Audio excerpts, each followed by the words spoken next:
تو یہ سر پھر ہو گیا آغاز انتخابی مہم کا، بیانات دیکھنے ہیں آپ نے ہاں جی، ان کے اب تناظر میں؟ انتخابات جو ہیں ان کا سال ہے، آئندہ سال اگر حالات نارمل رہے تو اور اگر کوئی غیر معمولی صورت پیدا ہو جائے تو اس سے پہلے بھی انتخابات ہو سکتے ہیں. تو اب زرداری صاحب جو ہیں وہ پنجاب میں آ کے اپنا قلعہ مضبوت کرنے کی پوزیشن تو نہیں، خیر کوشش میں ہے. نہیں، ویسے میں ایک بات پہلے آپ نے جو جملہ تبصرے کے طور پر پیش کیا، غیر معمولی صورتحال آپ کو خود نظر آ رہی ہے ویسے؟ کوئی بھی امکان ایسا ہو سکتا ہے، ٹھیک ہے. یعنی اب دیکھیں نا کہ اگر یعنی کوئی ایسی صورت پیدا ہو جائے جس میں جو پاکستان تحریک انصاف ہے اس نے جو توقعات لگائی ہیں عدالت سے وہ 10% بھی پوری ہو جائیں فرض کریں، اور مسلم لیگ نون نے جو توقعات لگائی ہیں ان میں سے 10% بھی کم ہو جائے ٹھیک ہے، تو تب بھی ایک غیر معمولی صورت پیدا ہو سکتی ہے. معمول کی تو اور انتخابات جو ہیں ان کا میدان سج سکتا ہے پہلے قبل از وقت. ٹھیک. تو بہرحال 1 سال کے اندر ہو جائیں یا 1 سال کے بعد ہو جائیں، اب انتخابات جو ہیں ان کی آمد ہے، اور زرداری صاحب کی کوشش ہے کہ وہ پنجاب میں کوئی مؤثر امیدوار جو ہیں ان کو حاصل کر لیں.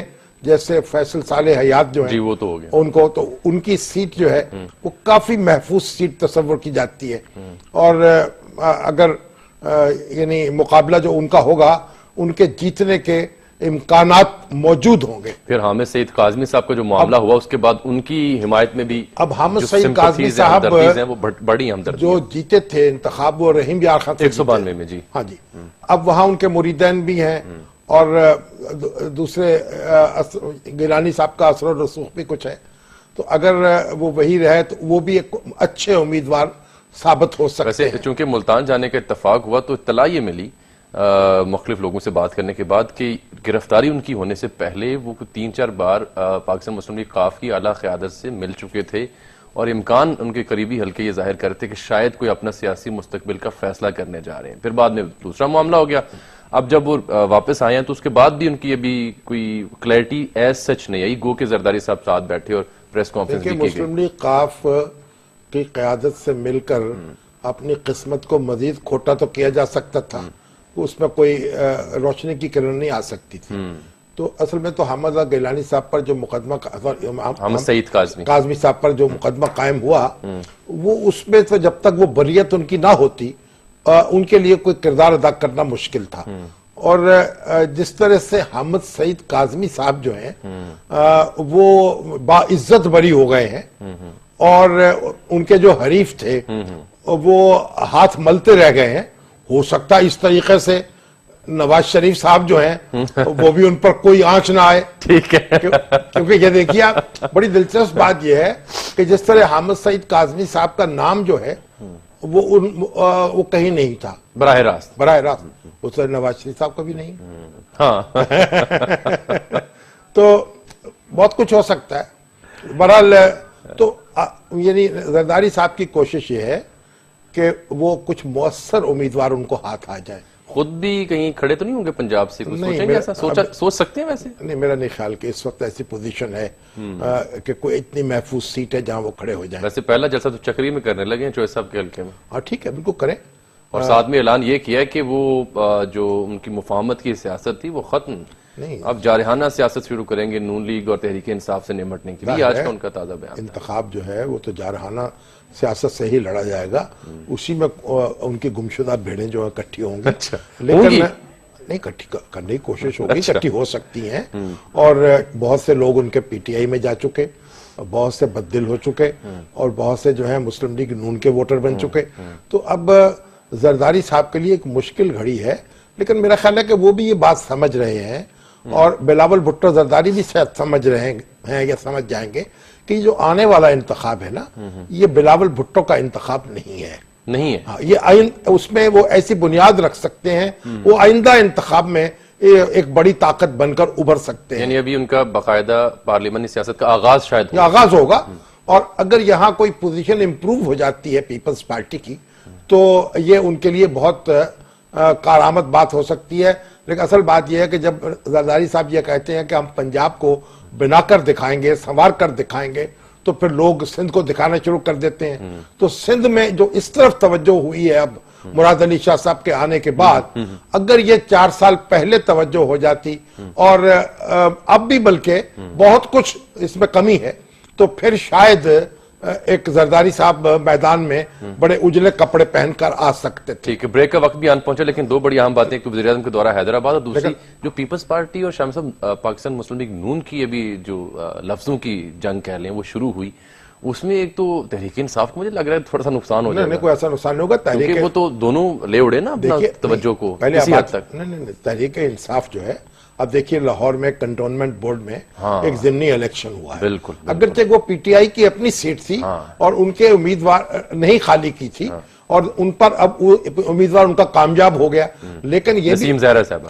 ہاں، لیکن اس کا مطلب یہ ہوا کہ جو پی اور ٹی آئی حکمران جماعت کے جو کینڈیڈیٹ تھا وہ وہاں پہ کینٹ کے اس وارڈ میں 6 نمبر وارڈ میں کسی بھی پولنگ بوتھ سے کامیاب نہیں ہو سکا. نہیں، یہ سیٹ تو اپنی تھی پی ٹی آئی، سیٹ اپنی تھی، پہلے بھی اس نے جیتی ہے. لیکن میری گزارش یہ ہے کہ اس میں جو پی ٹی آئی ہے ابھی تک وہ ایک بڑی مقابلے کی طاقت ہے، اور مسلم لیگ نون کا پنجاب میں جو مقابلہ ہوگا وہ پی ٹی آئی ہی سے ہوگا. بالکل ٹھیک ہے. حیدرآباد وزیر اعظم جب گئے جناب تو international airport, metro bus, university, عوام کو ہیلتھ کارڈ دینے کا اعلان، اور یونیورسٹی کے لیے صرف 100 کروڑ روپیہ اور جو بلدیہ ہے اس کے لیے 50 کروڑ روپے کا اعلان انہوں نے کیا وہاں پہ. اور یہ ان کا جو موجودہ ٹینیور ہے وزیر اعظم صاحب کو، اس میں دوسرا دورہ تھا حیدرآباد. دیکھیے، وزیر اعظم جو ہیں کراچی اور حیدرآباد، وہاں کے رہنے والوں کو ان سے بہت شکایت رہی کہ انہوں نے پیپلز پارٹی کے رحم و کرم پر چھوڑ دیا ہے. اور یہاں اگر یہ منصوبے شروع کیے جاتے پہلے، آج یہ تکمیل کے قریب ہوتے، یونیورسٹی بن رہی ہوتی، میٹرو چل رہی ہوتی اور سڑکیں مرمت ہو چکی ہوتی. یہ بلدیہ کو انہوں نے وہاں کی بلدیہ کو دیا ہے نا 50 کروڑ روپے. اب ایسا کچھ نہیں ہوا، پیسے چلے جائیں گے، الیکشن سے پہلے ان کے اثرات نظر نہیں آئیں گے. تاخیر ہو گئی ہے. لیکن اور اس لیے لوگ کہتے تھے کہ وہ بالکل بھول گئے ہیں، اور جو مسلم لیگ نون کے حامی تھے وہاں، جو ان کے کارکن تھے، وہ بھی کئی بددل ہوئے. ان کے اپنے ایم این اے جو ہیں، جو کراچی سے منتخب ہوئے تھے، پھر وزیر مملکت بنے ریلوے کی وزارت میں، تو خواجہ سعد رفیق صاحب کے ساتھ وہ وزیر مملکت تھے. وہ ایسا ہوا کہ انجن انہی پر چڑھا دیا گیا. اب وہ پیپلز پارٹی میں چلے گئے، سیٹ چھوڑی، پھر دوبارہ منتخب ہوئے. تو اس وقت مسلم لیگ نون کو یہ جو کینڈیڈیٹ وہ ملیں گے جو پیپلز پارٹی میں جن کو جگہ نہیں ملے گی. ٹھیک ہے، یعنی کوئی تازہ کوئی پہلوان ہاتھ نہیں آئے گا. پہلوان کو مشکل ہے، وہ یہ چننے پڑیں گے. حالانکہ سندھ میں جو کانسٹیٹوئنسی لیڈرز جو ہیں وہ پیپلز پارٹی کے مقابلے میں کافی موجود رہے ہیں، لیکن ان میں سے کئی بدل ہوئے ہیں، اور کئی کو نواز شریف اپنے یہ جو زرداری صاحب ہیں وہ اپنے حلقے میں لے رہے ہیں.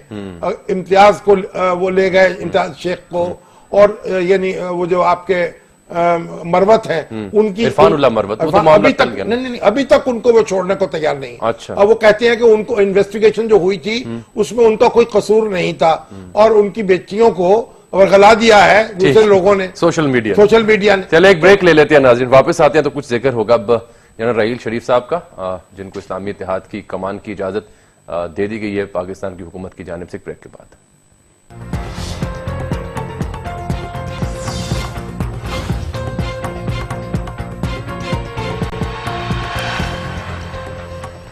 ویلکم بیک ناظرین. شاہ صاحب 39 اسلامی ممالک کا اتحاد، مسلم نیٹو بھی اسے کہا جا سکتا ہے، پاکستانی گورنمنٹ نے این او سی دے دیا یا اجازت نامہ دے دیا کہ رحیل شریف صاحب اس میں شمولیت اختیار کر سکتے ہیں بحیثیت سربراہ. پی ٹی آئی کو مخالفت کی کیا سوجی، کس بنیاد پر اعتراض کر رہے ہیں؟ نہ صرف یہ بلکہ وہ پارلیمنٹ میں بھی لے جانے کا انہوں نے اعلان کر دیا. نہیں، این او سی اس طرح جاری ہوا ہے کہ خواجہ آصف نے یہ بات کہی ہے کہ سعودی حکومت اور پاکستانی حکومت کے درمیان اس معاملے میں جو مشاورت ہوئی ہے، اور سعودی حکومت نے جو اس خواہش کا اظہار کیا تھا، تو پاکستان نے اس پر رضامندی ظاہر کر دی ہے. یہ بات ابھی تک نہیں کہی گئی کہ کوئی ایسی درخواست باقاعدہ رحیل شریف صاحب کی طرف سے نہیں آئی. یہ دونوں حکومتوں کے درمیان یہ بات طے ہو گئی کہ وہ چلے جائیں، تو اس پہ کوئی اعتراض نہیں ہے، بسط خوشی چلے جائیں. اور دیکھیں، یہ جو ہیں ہمارے پی ٹی آئی کے دوست،